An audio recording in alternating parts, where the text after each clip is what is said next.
important when it comes to building new habits, and that is that it's way easier to go 100% all in on something when you're establishing a new habit versus trying to take half measures or like slowly easing yourself into it or weaning off of something or anything of that nature. And basically what I'm getting at is that most people, in my experience, find that it is way easier to go all out, all in, versus giving 99% effort to something. So a really easy example to understand this concept is, say that you want to watch less TV. Okay, let's say right now you're watching 3 to 4 hours of Netflix every single day and you want to cut that down. Now, if you try and go down to 1 hour a day or one episode or something like that of your favorite show every day, that trigger to watch more is still there in your life all the time. And you've got this deep-seated habit of, once you start watching one episode, you sit there and you don't move for 8 episodes. So, you know, the beginning of every binge starts with a beginning. And that's why, at least if you really want to make a massive change, in my opinion, quickly, one of the things that can help you is to go from 4 hours a day to 0 hours per day. And I know that that's counterintuitive, that it would be easier to go from 4 hours to 0 hours, but it really is in the vast majority of cases. And I think one of the big reasons why this happens is that if you've already got a habit in place, once you start that habit, it's, you know, there's already neural pathways in your brain that are going to carry you out through the completion of that habit. Whereas if you remove even the initiating sequence of that habit, that it creates a vacuum, and you have to fill that vacuum with a new and different habit. And what this really helps do over time is erode those neural pathways and weaken them. And this is why what you'll see is that in the long term, people can eventually slowly reintegrate these things without as many problems in some cases. So a great example of this, since many of you work out avidly, or you're actually competitive power lifters, is think about when you were first starting with fitness, or think of somebody who is first trying to start with fitness.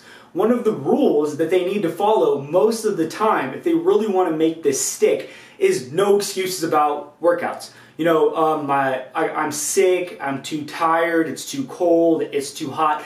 None of that stuff can work at all. None of that stuff can be acceptable, because if you find one excuse on one day, you'll find one excuse the next day. And that's how a lot of people go from being heavily invested in a workout program to all of a sudden they haven't been in the gym for 3 months.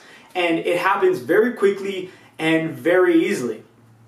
So after a while though, let's say you've been doing this for a year, 2 years, 3 years, where you haven't missed a workout, it becomes a lot less of a big deal to move a day or to even miss a workout. It doesn't send you on a spiraling catastrophic fall where you never go to the gym for 3 months anymore. And that's because the new habit is so deeply ingrained that it allows you a little bit of flexibility with things.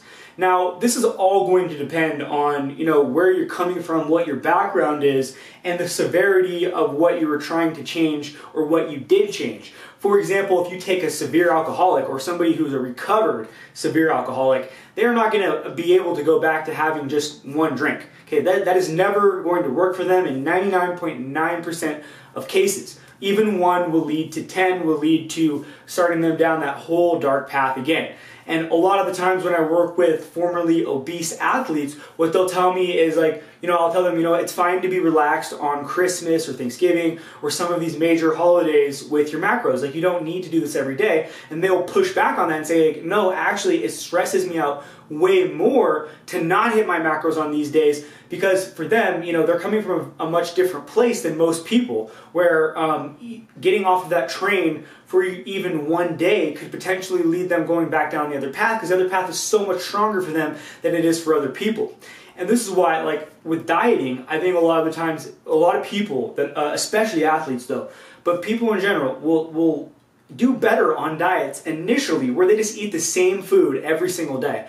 And it's because that removes the option of even considering your trigger foods. Now, after you've been dieting for a while and you've mastered a calorie and a macro system, it becomes a lot less of a big deal to fit in some McDonald's or to fit in some ice cream.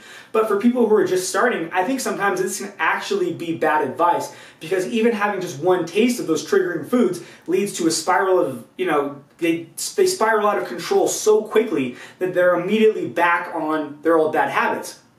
So, in sum, what I'm really getting at here is that if you want to initiate any new habit, whether you want to start meditating every day for 20 to 30 minutes, you want to read for an hour every day, or go to the gym a certain amount of times every week, or start a diet, start counting calories. The easiest way to do these things is to go all out with it, especially in the first 3 to 6 months where that new habit is forming, or you're replacing an old bad habit with something else. Give yourself absolutely no excuses. Don't wean yourself off. Okay, and I'm not talking about like if you're dealing with like a hard drug addiction, like listen to the medical advice that you're getting. I'm not addressing particular situations like that. This advice is for people who are doing or looking to implement self-improvement habits, not stuck with established recovery protocols.